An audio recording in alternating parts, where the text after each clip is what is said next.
Good morning, ninth class. How are you, beta? I hope you will be quite fit and fine at your home. Students, today we are going to discuss some important questions from third chapter of your sixth book. And first question is, explain the major challenges to free and fair election. कि चुनाव free and fair हों, बिल्कुल निष्पक्ष हों। तो इस मार्ग में कौन कौन से चैलेंजेस हैं, कौन कौन सी एक तरह से चुनौतियां हैं। आंसर देखिए बेटा। फर्स्ट पॉइंट है यूज ऑफ मनी, कि धन का प्रयोग। आप चुनाव के समय देखते हैं कि लार्ज स्केल के ऊपर मनी का यूज़ होता है, धन का बड़े पैमाने पर खर्च होता है, बड़े पैमाने पर यूज़ होता है। धन को लोग चुनाव के समय इस तरह से यूज़ करते हैं जैसे कि इसकी कोई वैल्यू ही ना हो। क्यों करते हैं? ताकि वोटर्स को अपनी तरफ अट्रैक्ट कर सकें। आप चुनाव देख चुके होंगे, और अगर आपने चुनाव नहीं देखा है तो अपने पेरेंट्स से या अपने जो फैमिली मेम्बर्स हैं उनसे आप बात कर सकते हैं। पंचायती चुनाव में कितना खर्चा आता है, या जो आपके अड़ोस में पड़ोस में नज़दीक आसपास अगर कोई इस तरह के कैंडिडेट हैं जिन्होंने चुनाव कॉन्टेस्ट किया है, इलेक्शन को कॉन्टेस्ट किया है, तो उनसे पूछ सकते हैं कि कितना खर्चा आता है। तो लार्ज स्केल के ऊपर पैसे का यूज़ होता है। तो एक गरीब आदमी इसके बारे में सोच भी नहीं सकता कि वो चुनाव लड़े। Candidates and parties with a lot of money may not be sure of their victory. तो ये ज़रूरी नहीं है कि जो कैंडिडेट्स अथवा पार्टी लार्ज स्केल के ऊपर पैसे का यूज़ करते हैं वो चुनाव जीत जाएं, ये ज़रूरी नहीं है। परंतु अमूमन देखा गया है कि जो मनी है वो इलेक्शन के रिजल्ट को प्रभावित करता है। But they do enjoy a big and unfair advantage over smaller parties and independents. परंतु जो पैसे वाले कैंडिडेट हैं या पार्टीज़ हैं, वो जो छोटी पार्टियां हैं या जो इंडिपेंडेंट कैंडिडेट्स हैं, उनके ऊपर बड़ा लाभ अर्जित करने में वो कामयाब रहते हैं। उनको एक विशेष एडवांटेज मिलता है उनके धन के कारण, क्योंकि उनके पास पैसा ज़्यादा है। इसलिए अनफेयर तरीके से वोटर्स को अपनी तरफ अट्रैक्ट करने में वो कई बार कामयाब हो जाते हैं और चुनाव जीत जाते हैं। नेक्स्ट पॉइंट है बेटा क्रिमिनल्स एंड पॉलिटिक्स, कि अपराधी और राजनीति, इन दोनों का एक तरह से एक सामंजस्य कोऑर्डिनेशन बनता जा रहा है। पॉलिटिक्स में बहुत सारे जो क्रिमिनल्स हैं वो आ गए हैं, या ये कह सकते हैं कि जो पॉलिटिशियन हैं वही क्रिमिनल बनते जा रहे हैं। तो दोनों में अच्छा तालमेल बनता जा रहा है, जो कि डेमोक्रेसी के लिए एक बड़ा चैलेंज है और जो इलेक्शन के लिए एक बड़ा खतरा पैदा हो जाता है। कई बार आपने देखा होगा कि कुछ जो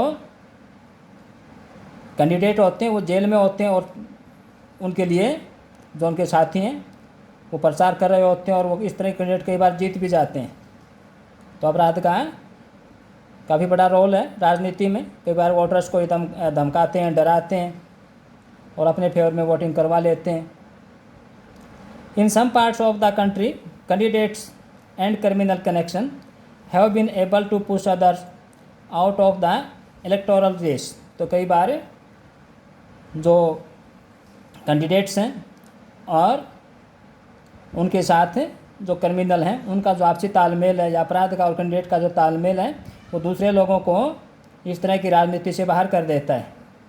and to secure a ticket from the major parties, और कई बार जो बड़ी पार्टियां हैं उनमें अपराध का इतना बोलबाला होता है कि आम आदमी को या किसी साधारण मेंबर को पार्टी का जो एक तरह से कार्य करता है उसको टिकट पाने में असुविधा महसूस होती है। तो जो क्राइम से जुड़े हुए लोग हैं वो टिकट पाने में कामयाब हो जाते हैं अपने मसल पावर के आधार पर। नेक्स्ट पॉइंट है नेपोटिज्म, इसको कह सकते हैं परिवारवाद या भाई भतीजावाद। तो कई बार आप राजनीतिक पार्टियों में देखेंगे कि वहाँ पर कुछ भी फेयर नहीं होता है, केवल एक आध जो परिवार हैं उन्हीं का डोमिनेशन होता है। उसी परिवार के सभी जो परिवार के मेंबर्स हैं उनको टिकट मिलती हैं और चुनाव लड़ते रहते हैं। तो इस तरह की बहुत सारी पार्टियां आपको देख सकते हैं। अपने हरियाणा में भी आप देख सकते हैं, राष्ट्रीय लेवल के ऊपर भी आप देख सकते हैं कुछ पार्टीज हैं इस प्रकार की कि एक ही परिवार का वर्चस्व है उनमें। लोकल जो पार्टीज़ हैं जिसको आप क्षेत्रीय पार्टी कह सकते हैं, उनमें भी एक ही परिवार के जो मेंबर्स होते हैं वही पूरी पार्टी को होल्ड करते हैं, अरेंज करते हैं किसको टिकट देना है, किसको नहीं देना है, और यहाँ तक कि किसको हरवाना है और किसको जितवाना है, इसमें भी वो कई बार रोल अदा करते हैं। तो कुछ पार्टियाँ इस तरह की होती हैं some families tend to dominate political parties, तो कुछ परिवार ऐसे होते हैं जो राजनीतिक पार्टियों के ऊपर अपना दबदबा कायम रखते हैं, उनका डोमिनेशन होता है। Tickets are distributed to relatives from the families, और टिकटें जो एक परिवार के जो मेंबर होते हैं उसके रिलेटिव या जो रिश्तेदार हैं, संबंधी हैं, उन्हीं को दिए जाते हैं। जब टिकट डिस्ट्रीब्यूशन का समय आता है तो केवल जो उनके रिलेटिव हैं या जो फैमिली मेंबर्स हैं उन्हीं को टिकट दिए जाते हैं। नेक्स्ट, करप्ट पॉलिटिशियंस, तो राजनेता भ्रष्ट होते जा रहे हैं। तो भ्रष्ट राजनेता क्या करेंगे, इलेक्शन के समय में भी करप्शन करेंगे, और जो वोटर्स हैं उनको अपने धन से या बल से किसी प्रकार से प्रभावित करने का प्रयास करेंगे। Most of the candidates are corrupt, तो ज़्यादातर जो कैंडिडेट्स हैं वो भ्रष्ट हैं, करप्ट हैं। And very often election offer little choice to ordinary citizen, और अक्सर जो साधारण नागरिक होते हैं उनके सामने कोई विकल्प नहीं बचता है। कई बार आपने लोगों को कहते हुए सुना होगा कि भाई सभी राजनेता एक जैसे हैं, सभी भ्रष्ट हैं, किसी को भी वोट दें जाने तो भ्रष्ट को ही है। तो उनके पास किसी फेयर कैंडिडेट को, किसी अच्छे कैंडिडेट को वोट देने का उनके पास विकल्प होता ही नहीं है, क्योंकि सभी राजनीतिक पार्टियां एक जैसी दिखाई पड़ती हैं।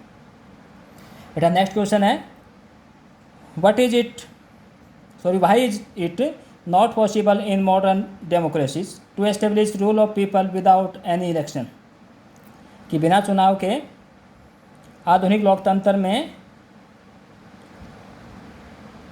लोगों का शासन स्थापित करना क्यों असंभव है, क्यों संभव नहीं रहा है। Why is it not possible to modern democracies to establish rule of the people without any election, की बिना चुनाव के वर्तमान में जो डेमोक्रेसीज हैं उनमें रूल ऑफ लॉ एस्टेब्लिश करना कैसे इम्पॉसिबल हो गया है। कारण क्या है, एक तो जनसंख्या इतनी ज़्यादा हो गई बेटा, पॉपुलेशन इतनी लार्ज स्केल के ऊपर बढ़ी है कि सभी लोगों को इकट्ठा करना और फिर किसी डिसीजन पर पहुंचना इम्पॉसिबल है। दूसरा, सभी लोगों का इंटरेस्ट भी नहीं होता है इस मामले में, राजनीति में, और सबको ना किसी डिसीजन तक पहुंच पाने की नॉलेज होती है। और सबसे अच्छा उपाय क्या है कि इलेक्शन हो जाए और जो रिप्रेजेंटेटिव है, जिनको जिम्मेवारी दी जाए, जिनको रिस्पॉन्सिबिलिटी दी जाए, वो अपनी पॉलिसी बनाए, डिसीजन लें। आंसर देखिए बेटा, the number of the people is very large who can't sit together every day and take all the decision, कि लोगों की संख्या इतनी ज़्यादा है कि रोज़ाना इकट्ठे नहीं हो सकते हैं और ना ही इकट्ठे बैठकर कोई डिसीजन ले सकते हैं। इतने लोगों को कहाँ इकट्ठे करेंगे। Next, everyone does not have the time, कि सबके पास समय नहीं होता, सब अपने अपने काम में बिजी होते हैं। Time and knowledge to take decision, और ना सबके पास राजनीतिक सूझबूझ होती है कोई डिसीजन लेने की, जिसलिए उनका इंटरेस्ट ही नहीं होता है। नेक्स्ट है, इसका सॉल्यूशन क्या है, this problem can be solve through regular election, तो इस तरह की जो समस्या है कि सभी लोगों को इकट्ठा ना होना पड़े, इसका उपाय है, इसका विकल्प है, इसका ऑप्शन क्या है, this problem can be solve through regular election, कि नियमित चुनाव होते रहें और ये समस्या अपने आप दूर हो जाएगी। And it is a democratic वे, और ये लोकतांत्रिक तरीका भी है, टू सेलेक्ट रिप्रेजेंटेटिव्स, जिसमें जो जनप्रतिनिधि हैं उनका चयन हो जाएगा अपने आप, और वो लोग इकट्ठे बैठ करके जो भी डिसीजन लेने हैं, जो भी उनके प्रोग्राम्स हैं, जो भी उनकी पॉलिसीज़ हैं, उनको अप्लाई करते रहेंगे और अपने कार्य का निर्वहन करते रहेंगे, और प्रशासन को आगे चलाने की उनकी जिम्मेदारी रहेगी, उनकी रिस्पॉन्सिबिलिटी रहेगी। Students, I hope you will have understood this question clearly. You should have to study the chapter thoroughly and write these questions in your fair notebook and learn them properly. Thank you beta, have a nice day.